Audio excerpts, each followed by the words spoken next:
right, let's get rolling here. Good afternoon. Thank you all for being here. Great team win at a really, I think, a difficult place to play in Stillwater at Oklahoma State. Really proud of how our staff and our players responded. I thought we competed really from the opening to the close. I thought several guys stepped up. You know, we talk about a next man up philosophy, and I think you saw that on Saturday. I'll recap the game kind of like we always do, just to give you kind of an idea. I'll start just like team-wise. I thought we started fast, which was a critical factor, and we talked about it a lot because we felt like we'd get their best coming out after losing 2 in a row. Won the turnover margin, we got 2 picks. We didn't turn the ball over at all. And then the time of possession, which is a combination of all 3 phases, 42 to 17.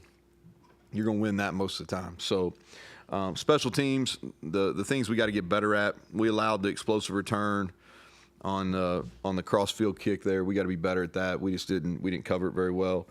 And then Ollie's got to have a better situational awareness on the one where they ran into the punter. He should have got that out faster. The positive special teams-wise, our op times are really good. Whether it's field goal or punt, man, our op times are really good. And then Preston fielded every one of those punts, and probably the common fan doesn't understand how difficult that is. First of all, that's one of the toughest venues with sun. So the way it sits down in that hole, when you're going toward the closed end, kind of as the sun's setting, man, that sun is right in your face. And he did a great job. Plus, they punted a righty and a lefty. So the spin on those balls are totally different. And so him fielding those were key. And our PAT and field goal protection was really good. And so happy in that regard. Defensively, things we got to continue to work on. We had 2 dropped interceptions, so missed opportunities. One of them would have been a pick 6. That's the second one of those we've dropped this year. We got to catch the ball better defensively. And then 0 for 2 in the red zone. They got it down there twice. Good news is they only got it down there twice. Bad news, they scored touchdowns both times. So we got to continue to improve that. I think there's some things coverage-wise we can continue to work on to be better. The positives, by far our best performance. They had 36 rushing yards for the entire game. That's 1.7 yards per rush. End of possession downs, they were 4 of 12. They only had 11 first downs. They only played 45 plays, but only 11 first downs. We had 2 takeaways.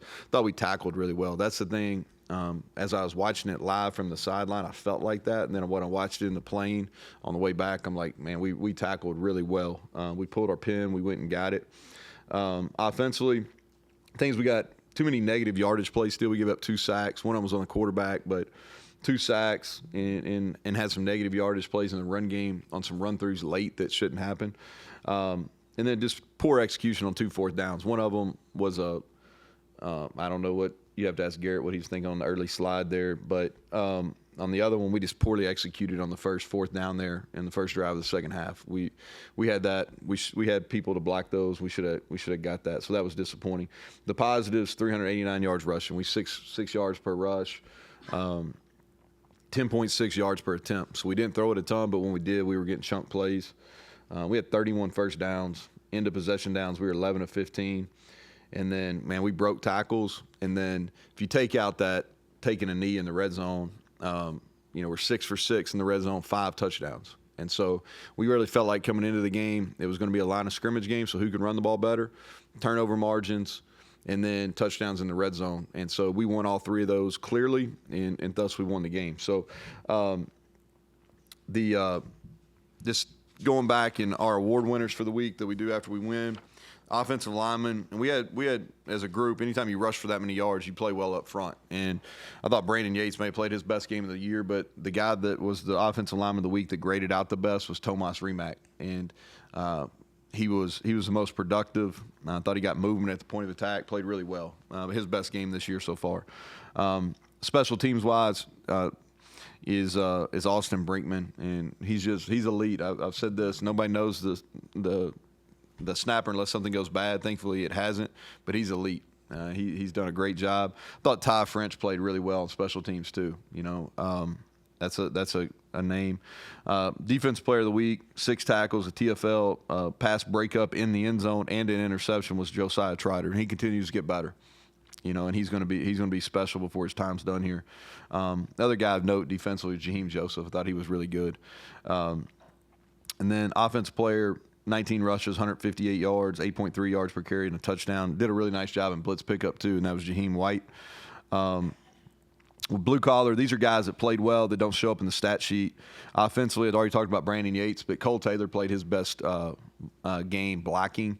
And then C.J. Donaldson, we asked him to do a lot of lead blocking in the game, and he executed at a high level.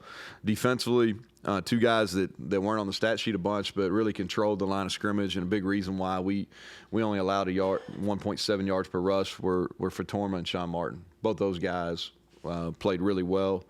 And then I already talked, we gave a blue-collar award to Jaheim Joseph, too, because he came down and really mixed it up and pulled the pin and tackled those big running backs, did a nice job. Our developmental guys this week, on offense, Tyler Evans, who does a nice job for us. Defensively, it was Donovan Grayson, and then on special teams, it was T.J. Johnson. All three of those guys kind of keyed our success. So those are the guys for the awards. And then turning the page to Iowa State. So another big game on Saturday. It's kind of life in the Big 12. It just, you win one and you're on to the next one. And that's kind of what we did yesterday. This one's a special one just because we're paying.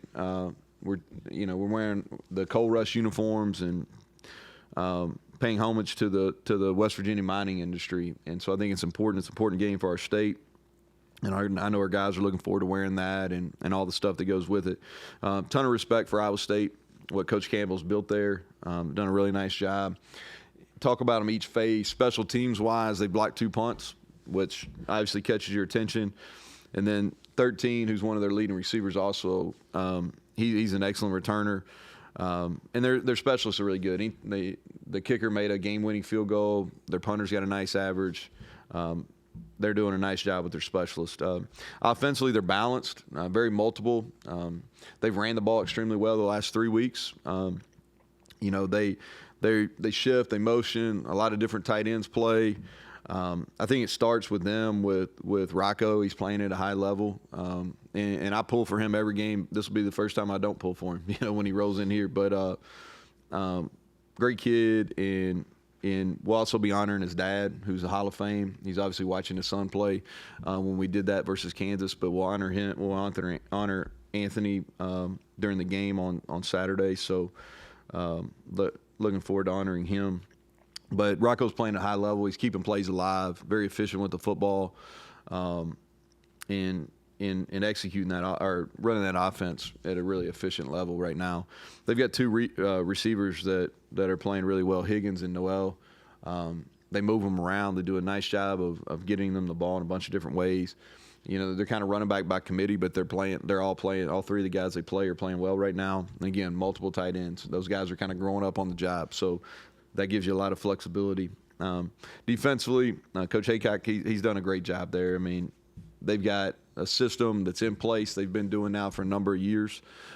He's got answers, does a really good job countering within a game.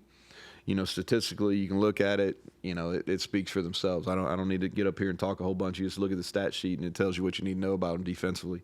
They mix up coverages. I think their defensive line, they've done a nice job recruiting big bodies that are long. That kind of makes the defense go because they eat up gaps. And then they, in the back end, 17, the middle safety. And then number 7, those two guys they're big bodies. They're 220. They come down and make it hard on you. So really good on defense. So we'll have our hands full, but looking forward to it. So with that, I'll take questions. Greg. Sort of a follow-up to what we're talking about after the game Saturday in terms of your run game improvement. Not that you've been bad, especially offensive line-wise, but it seemed like that was the best performance Saturday of the year. Was it? And where's that growth? How has that come over the course of the year? Yeah, so it definitely was. I think, first of all, it was a good matchup for us. I think we had some good matchups, especially in the interior in the game. But that's the best we've played. And it's really about execution. We did a nice job. I thought communication-wise, we've done a good job all year. And when I talk communication, it's O-line and tight end, making sure we all know who's working to the people and getting it identified. But I thought we've been doing a nice job of that all year, led by Brandon Yates. I think our fundamentals, and I think the bye week helped us in that regard. But when I say fundamentals, I'm talking about tight ends, running backs, O-line all together, and the quarterbacks too, because they're a piece of that. We were much better fundamentally. And then our receivers really helped. And, we started talking about in this bye week because I was trying to paint them a picture where they really understood is like our run game is an all 11 approach.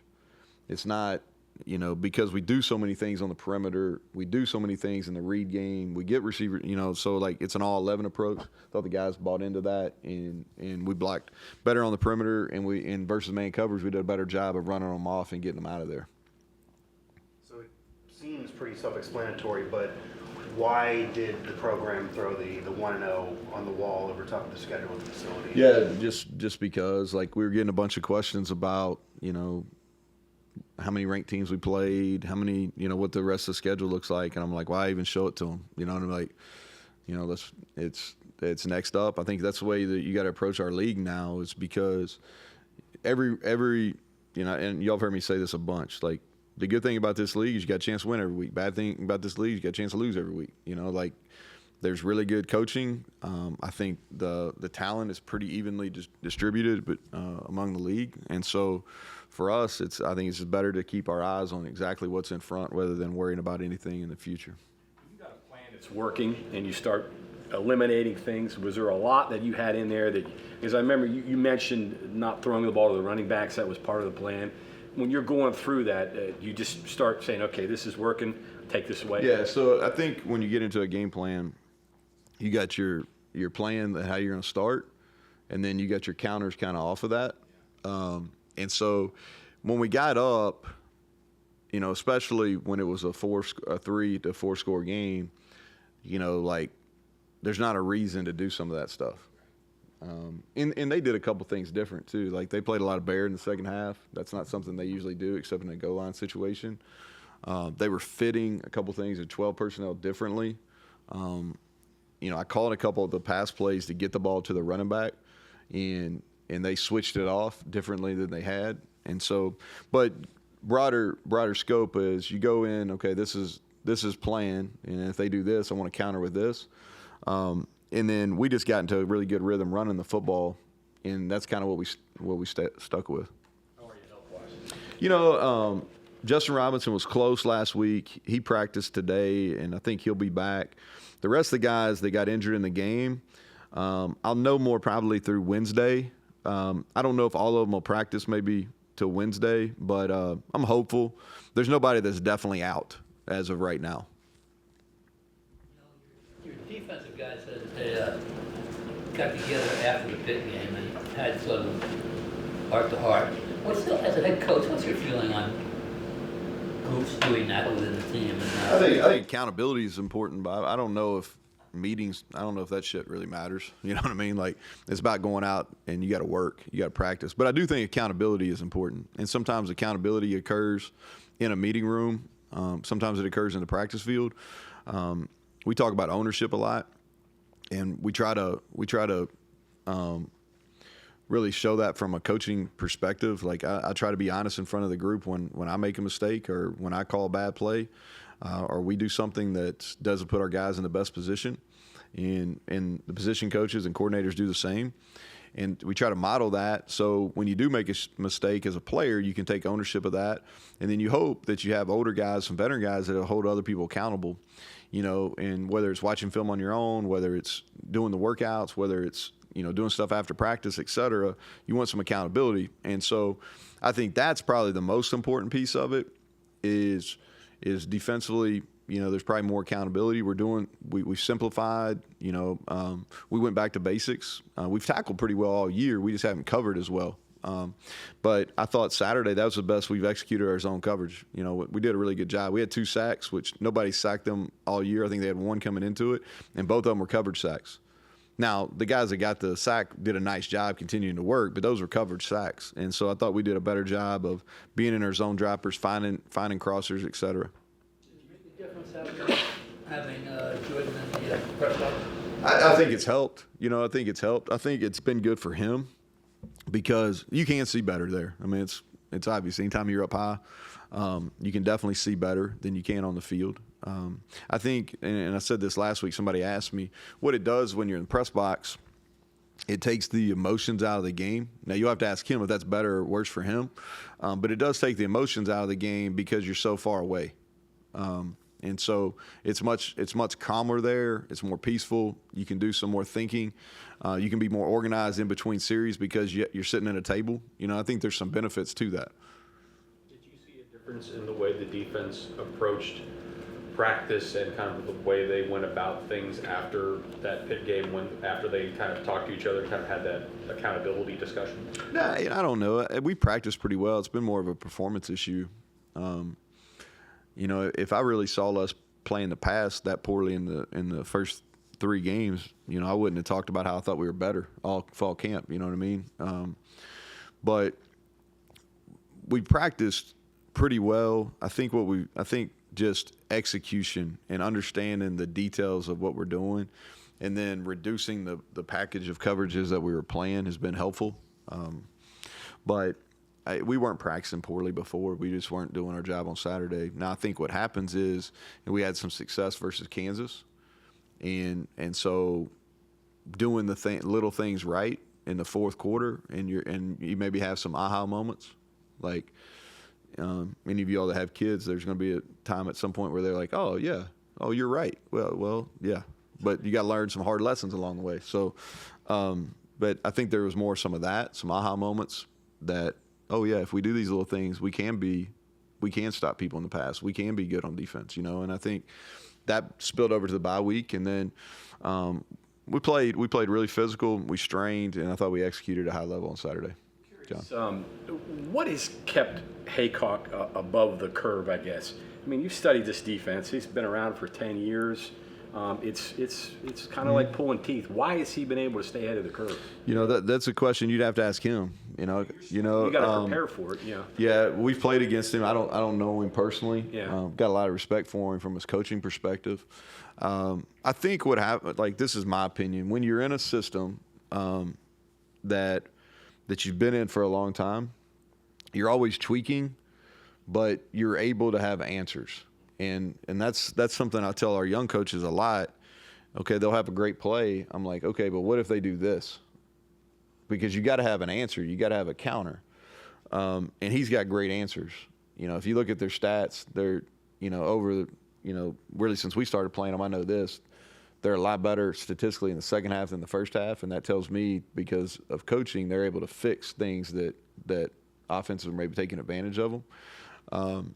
The other thing too, I think that's as offenses have become more multiple and there's more pre-snap movement and stuff. When you play that front, there's not a whole lot of box movements, and so there's not as many moving pieces with that group as there is with some others. But just playing against him, he stays steady. I would say, I don't know this, but I would assume that, I think he's got some good people helping him, like on game day and in game prep mode, because they have good answers. Conversely, as a play caller, you have to have answers to those answers. Yeah, it's a chess match. It's kind of the fun part of it, right? This is a game that you get excited about just because they're so good on defense, and he's so good. No question. Wyatt talked about feeling like the offensive line clicked this past week going into the Oklahoma State game. Would you agree with that assessment, and what maybe did you notice different in them leading up to the game collectively? I think the chemistry in that room has been pretty good all year. I think what you're seeing is Brandon Yates getting more comfortable at center. It's a tough position to play. And there's a ton of communication into it, when a team has multiple fronts like Oklahoma State. And so I think you're seeing the maturation of him playing center, and that's helped the entire offensive line. I would say that as much as anything. I think there was a lot of confidence in our plan last week because we were able to do different things, but it was the same picture for the offensive line. I think anytime you can do that, it gives them an advantage. And so, but as far as how they've prepared, that room really over the last couple of years, man, have done it at a really high level. You mentioned his efficiency, but what are some other things that you see in Rocco Beck that are allowing him to play as special as he is right now? Well, I think he's highly intelligent, and they do a lot of things offensively, and you can only do what your quarterback allows you to do, and they do a bunch of things. And I think that he does a really good job manipulating safeties with his eyes. He's got good touch on the ball. I think he's like he's a sneaky runner, man. He's a good athlete, and what he does, he extends plays. You know, I saw a deal where they were comparing him to Brock Purdy, which I don't think it's ever fair to compare anybody to anybody. I don't think that's – but when you watch him, like, he's operating that offense very similar. They're operating very similar to how they did when he was there, which is a huge compliment to Rocco. He's keeping plays alive. He's just doing a nice job, and you can tell he's playing with a lot of confidence too. I'm a ball watcher during the game, but I did notice Livingston. What was your thoughts of him when he got in there? Yeah, did a nice job. I mean, you could talk this, like we talk about this a lot, man, is next man up, and you better be ready so you don't have to get ready. And I think there's a lot of examples of that. If you think about it, Landon goes in, and we go down on a touchdown drive. You know, and it wasn't just like a one play. It was 6, 7, 8 plays. And he played and executed and did a nice job. And I think that and we have confidence in him. You know, Nico comes in, and he threw a touchdown, and we went on a touchdown drive. You know, he didn't have to get ready. He was already ready. You know, I think Boyce on defense. You know, he had to play 21 snaps, I think, on defense. And made one critical error, but other than that, played pretty solid. And so I think that just speaks to – and again, coming off a bye week where guys like that got a bunch of reps, I think that's helpful also. What did Kikora give you? Was that a bit of a surprise? Who'd you say? I'm sorry. Kikora, Tarnu. Oh yeah, Tarnu. All right, KK is much easier.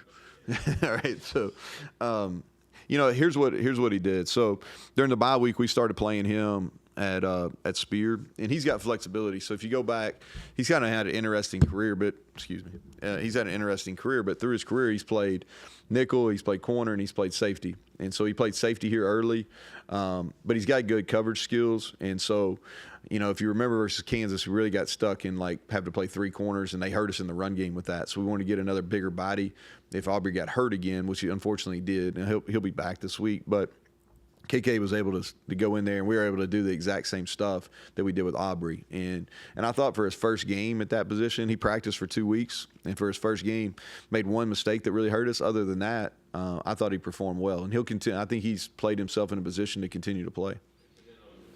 I know Crandall didn't play much. Did he finish the game, or did he come out? No, he played. Okay. Yeah, Crandall played. He played on special teams, and he played in the second half on defense. He didn't practice much last week. I think he started practicing maybe Wednesday or something like that. All the like intangible stuff, like Jaheim said, everybody's more familiar, they're more comfortable. You mentioned just kind of simplifying things, but like You talking about Jaheim Joseph? just secondary. Yeah. Sorry. So that's how it's supposed to like shape what's happening on the field. Like what's fundamentally football-wise better as far as like the plays that are happening or aren't happening for that matter? Well, so in the run game, we've played pretty, I would say, above average with the exception of the Kansas game. All right, and some of that was because we just played a light box, and so but we played the run well. I think that we've tackled well for most of you. Now we tackled at another level on Saturday, but we've tackled pretty well heading into that game. Coverage wise is so when you do this, regardless of what zone coverage you're playing, is you've got certain and I've said this before, you got certain landmarks, you got certain depths. And then there's different rules built in, whether you're condensed, whether it's teams extra wide, whether you have crossers, et cetera. You have to have some built-in rules. And so I think as we've simplified, what we've done is we've got a better understanding what those rules are. We're executing those rules, and we're doing a better job of getting to our landmarks at our depths. And so it's kind of boring, but that's really the reason why we're playing better.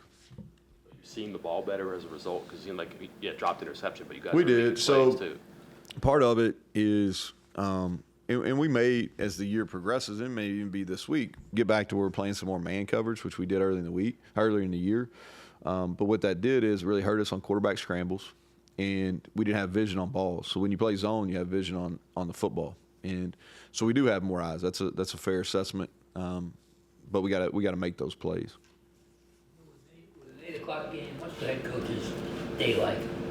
On game day? Yeah. Yeah, so we'll do so we'll start everything a little bit later. You can't just let them sleep in as late as they probably would like. So we'll usually get up and go by 9 or so. We'll staff meet, and then we'll do a breakfast, and then we'll come over here to the IPF and do our walkthrough and kind of move around a little bit more because it's such a late start.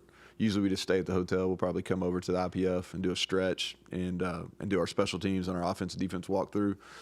We'll go back to the hotel, get a light lunch, and then we'll give them about 3 or 4 hours downtime, and then we'll do our pregame meal, team meet, and do the man trip, and get ready to go. I mean, It's just longer, you know what I mean? I try to exercise at some point. We'll have a bunch of recruits here, I'm sure, so I'll do some visiting with them. But the later games, I'd really kick them all off at 11 or 12 because I can have a normal day after that. But I think our fans like the 8 o'clock better, and it is good to have some night games. But I say that in jest some. But it's not. It's really not a whole lot. It's not a whole lot different for me. You get some downtime right in the middle of the day. Everything's hurried up. The earlier you play, man, it's hurry. It's a hurry up mode. So it's a little bit calmer day when you play at night. Which doesn't leave you, the iPad or the phone? That neither. I'm not like. Usually by the time I'm thinking about some things for the quarterback on Saturday as far as from an offensive perspective, but I'm not sitting there watching what they're doing on Friday or Saturday. It's kind of done by then. The phone, I'll watch a little bit of some games, especially if it's people we're going to play. But I'm not sitting there watching the pregame shows or anything. Speaking of Green, just where is he now for you? More mistakes through the first 4 games than probably you would have liked, but it seems like the last 2 games certainly there's a difference in his confidence and play. Yeah, I think he didn't play very well versus Penn State, which I stated. He was fine. He played pretty well against Albany. I think that's the best completion percentage he's had. And then the Pitt game was just kind of up and down. He wasn't as accurate, but he made some good decisions. He made some plays, especially in that third quarter. He made a bunch of plays. And then the Kansas, like he went in to win, really in that fourth quarter, he was special. And he really, y'all don't see this, but he made some checks and stuff in the game, some run checks and some protection checks in that game on Saturday that were really good to see from a quarterback that's maturing. I thought his decisions when to run and when not to run were good, and he was accurate with the ball, with the exception of 2 go balls, and it was windy. I don't know if y'all could tell that on TV, but it was pretty windy there. So I'm pleased with his progression. I think his best is still out there. Point this out. I mean, your players weren't aware of this, but this is the third 5-0 team on your schedule. Obviously, you're aware of that, right?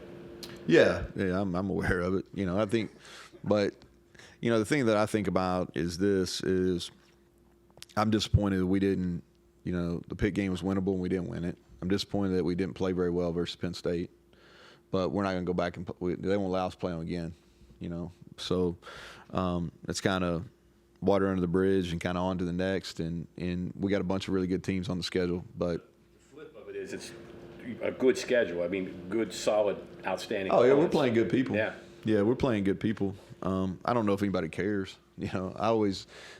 If you're 5-0, we don't play anybody. All that matters is you're 5-0. I mean, that's the truth. But the thing that it does is our guys aren't going to blink in these games. They're not going to blink. It's kind of this is kind of just the next really good football team we play. And so our guys, when we start talking about the next opponent, whether it's Iowa State or Kansas State or Arizona or whoever's after that, they're like, oh, okay, they're going to be really good. Well, just like the other teams we played, so our guys aren't going to blink, and it kind of is what it is. And we just got to get ready. We got to get healthy, and we got to get mentally and physically ready to go for Saturday night. For nerves or anything this time because you said you didn't see the Penn State game. Yeah, Right? Here's the thing: like all the other stuff that was around that game, like we're just not going to allow that for this one, and just kind of put our blinders on and go. I think when things don't go right, which obviously didn't go right for us Penn State wise, you got to go back and really evaluate, and so we probably made some decisions going into that weren't in the best interest for some guys, as far as I'm just talking about exposure and things like that. So kind of minimize the distractions this week and just go about playing football. Thanks, Coach. All right. Thank you all.